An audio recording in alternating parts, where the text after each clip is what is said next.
Қайырлы күн 10-шы сынып білім алушылары. Дүниежүзі тарихы пәнінен қарастыратын кезекті сабағымыздың тақырыбы адамның пайда болуы туралы теориялар деп аталады. Сабақтың барысында сіздермен бірге адамның пайда болуы туралы діни, эволюциялық, ғарыштық теориялармен танысамыз, адамның шығу тегінің негізгі кезеңдері туралы ақпарат алатын боламыз. Адамның пайда болуы туралы діни көзқарас. Діни көзқарас дәлелдеуді қажет етпеді, сенім мен аңыздарға жүгінеді. Адамның пайда болуы туралы діни түсініктердің негізінде креационизм тұжырымдамасы жатыр. Креационизм адам мен бүкіл тіршіліктің тәңірі тылсым күшімен жаратуына сәйкес келетін тұжырымдама. Әлемдік діндер иудаизм, христиандық және ислам креационизм тұжырымдамасын мақұлдайды. Тәурат, Інжіл, Құран секілді діни кітаптарда жаратушы 7-ші күні адам атаны топырақтан, Хауа ананы оның қабырғасынан жаратты деп жазылады. Күнә жасап, жұмақтан жерге қуылғандығы, одан әрі ұрпақ өрбіткені жайлы баяндалады. Адамның пайда болуы туралы ғылыми көзқарас.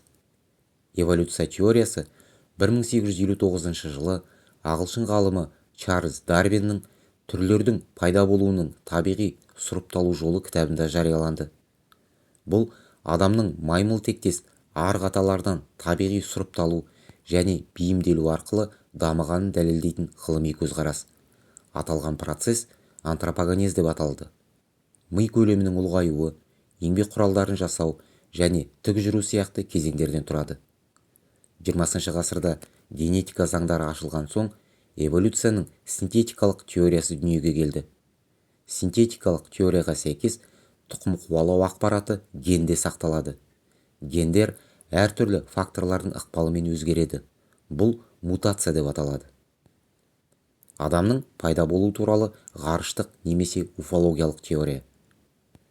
20 ғасырдың ортасындағы ғылыми-техникалық революция мен адамның ғарышты игеруінен соң, жер бетіндегі өмір мен адамзат баласы сыртқы өркениеттердің, яғни жат планеталықтардың араласуымен пайда болды деп есептейтін гипотеза пайда болды.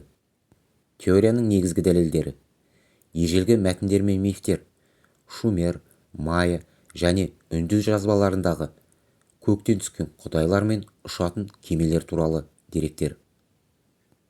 Жартастағы суреттер әлемнің түкпір-түкпірінен табылған скафандр киген адамдарға немесе ұшатын табақшаларға ұқсайтын ежелгі бейнелер.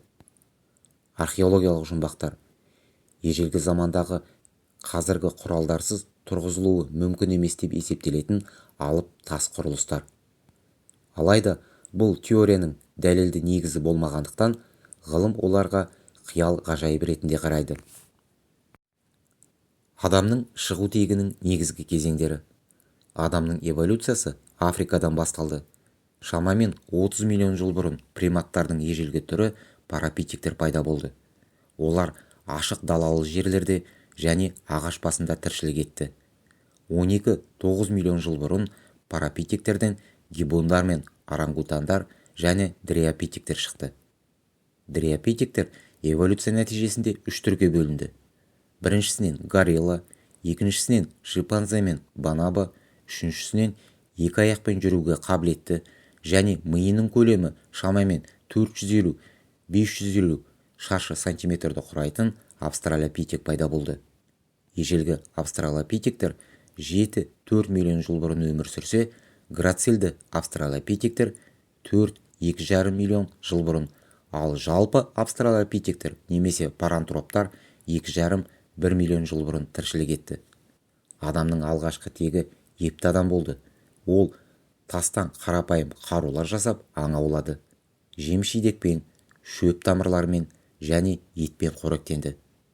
Бұдан кейін эволюция нәтижесінде тік жүретін адам түрі пайда болды.